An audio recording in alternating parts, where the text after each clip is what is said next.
आता सुद्धा ज्यावेळेस जैन समुदायाचे धर्मगुरू बाहेर आले होते त्यावेळेस सुद्धा इथल्या स्थानिक रहिवाशांमध्ये जो आहे तो वाद पाहायला मिळाला होता आणि त्याच्यानंतर आता पालिका हा संपूर्ण पांढरा पट्टा काळ्या रंगाने रंगवताना आपल्याला पाहायला मिळते आणि बाकी जो संपूर्ण रस्ता आहे जो धर्मगुरूंचं म्हणणं होतं की आमचा हा संपूर्ण परिसर आहे तो रस्ता आता पालिकेकडूनच साफसफाई त्याची जी आहे ती सुरू असलेली पाहायला मिळते। त्यामुळे एकीकडे जे ती पालिका साफसफाई करताना दुसरीकडे आमचा हा संपूर्ण पट्टा असं म्हटलं जातं।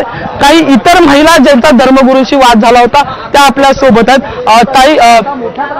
ताई तुमच्या सोबत आता जे ते वाद झाला होता या ठिकाणी काय नेमकं घडलं?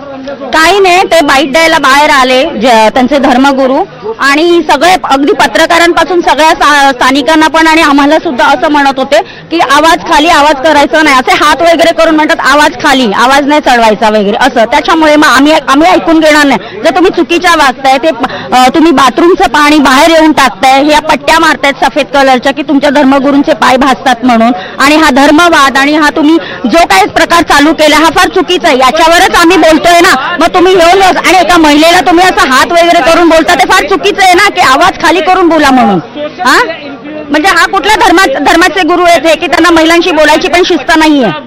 शृंगारपुरे सुद्धा या ठिकाणी जयजी या सगळ्या प्रकरणात मनसेने भूमिका घेतल्यानंतर आता हा रस्ता पालिकेकडून काळा केला जातोय, तुमची आता भूमिका काय? काळा केला जातोय आणि असे जिथे जिथे हे लोक करणार आहेत तिथे तिथे या गोष्टी होणार आहेत आणि यांच्यावर जी लोक हे असा सफेद पट्ट्या मारतायत त्यांच्यावर गुन्हा दाखल करणार आहे। सगळ्यात महत्वाची बाब म्हणजे नुकतंच एका सोशल मीडिया इन्फ्लुएन्सरच्या इमारतीत सुद्धा असाच प्रकार घडला। त्याने यावर आवाज उठवल्यानंतर त्याचं सोशल मीडिया अकाउंटच बंद करण्यात आलं होतं। मग तुम्ही नेते मंडळी आहात त्यामुळे हे ऐकलं जातं, पण ज्यावेळेस सामान्य लोक जी आवाज उठवतात त्यांचे अकाउंट काय बंद केले जातात? हे तर पण हे सामान्य माणसाची गोष्ट, हे इन्फ्लुएन्सरचे अकाउंट बंद होतातच आहे ना, कारण की तुम्ही बघा की इन्फ्लुएन्सर जे आहे तो किती लोकांपर्यंत पसरला आहे। बरोबर, आज तुमचे जे न्यूज चॅनल्स आहेत त्यांची व्ह्यूअरशिप कमी झाली आहे पण इन्फ्लुएन्सरची व्ह्यूअरशिप खूप जास्त आहे। बरोबर, आणि ती लोक जी आहेत जेवढ्या लोकांपर्यंत पोहोचतात त्यांचा आवाज पोहोचतोय त्यांच्यापर्यंत म्हणून हे लोक बंद करतात। तुमचं म्हणणं आवाज दाबण्याचं 100% आवाज दाबण्याचंच काम आहे। आतला इथे स्थानिक महिलांनी जे ती तक्रार केली होती की ते काही आतमधले पाणी असेल किंवा इतर गोष्टी असतील ते थेट रस्त्यावर फेकले जातात। फक्त पाणी नाही, सगळं यांचं हगमू तिकडे टाकलं जातं कारण की आतमध्ये ठेवू नाही शकत, जैन मुनी असतात म्हणून। हा तुमचा धर्म आहे लोकांना त्रास देणं? हा, आणि इकडे लोक इकडच्या लोकांना कुठलाही त्रास झाला त्या हगमूतमुळे तर त्याचा जबाबदार कोण आहे? संदीप देशपांडेंकडे आपण जाऊया। काळा रंग सरते शेवटी पालिकेने मारण्यास सुरुवात केली, ग्रे रंग सरते शेवटी पालिकेने मारण्यास सुरुवात केली आणि तुम्ही हसत आहात। तुमच्या या आजच्या लढ्याला यश आलं?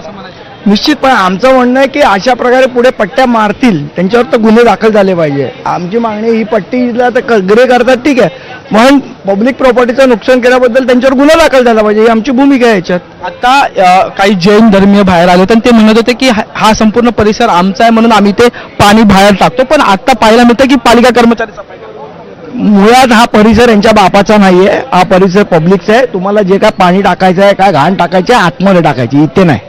इथले स्थानिक म्हणतात की आम्ही मागच्या अनेक वर्षांपासून त्रस्त आहे, आमचे स्थानिक वकिलांकडून सुद्धा आम्ही तक्रार पालिकेला दिली होती, इथे दोन्ही साईडला गाड प्रकरण आम्ही आमच्या हातात घेतलं, आमच्या पद्धतीने हाताळू। म्हणजे या सगळ्या प्रकरणाचा कसा तिढा सोडवणार आणि मुंबईत विशेषतः अनेक भागात अशी जे म्हणतोय आमची जी मागणी आहे ती कायदेशीर मागणी आहे आणि कायद्याचं पालन हे सगळ्यांना करावं लागेल कुठल्याही धर्माचं असेल तरी। या आधी आपण जर पाहिलं तर किरीट सोमय्या एका विशिष्ट धर्मांविषयी बोलायचे रस्त्यावरच्या मुद्द्यानं, आता रस्त्यावरच असे पांढरेपट्टे पाहायला मिळतात। निश्चित आमचं तेच म्हणणं आहे ना, कुठल्याही प्रकारचं सांस्कृतिक दहशतवादाने कापून घेणार ना रस्त्यावरचा नमाज ना रस्त्यावरची पांढरी पट्टी। बोलण्यासाठी होते मनसेचे नेते संदीप देशपांडे हे म्हणतात की कुठल्याही पद्धतीचं धर्म जर रस्त्यावर येत असेल तो आम्ही खपून घेतला जाणार नाही, त्यामुळे मग ते नमाज पठण असो किंवा मग ही पांढरी पट्टी असो, आता या ठिकाणी संपूर्णतः ही पट्टी जी आहे ती ग्रे करण्याचं प्रकरण जे सुरू असलेलं आपल्याला पाहायला मिळतं ते आपण बघूया नेमकं की आता या सगळ्यात वेगवेगळे नेमके मार्ग काय निघतील। विशेष म्हणजे की फक्त दादर परिसरात हा प्रकरण घडलेला आहे, तर याआधी घाटकोपर मध्ये असा प्रकार घडला होता। त्याच्यानंतर जर पाहिलं तर प्रसाद विवेद पाठक जो सोशल मीडिया इन्फ्लुएन्सर आहे त्याच्या इमारतीत सुद्धा असा प्रकार जो आहे तो घडलेला पाहायला मिळाला होता. त्याने त्या सगळ्या प्रकरणी सोशल मीडियावरून आवाज अगदी आपण बघतोय इथली सध्याची दृश्य. आता पालिकेच्या कर्मचाऱ्यांनी या ठिकाणी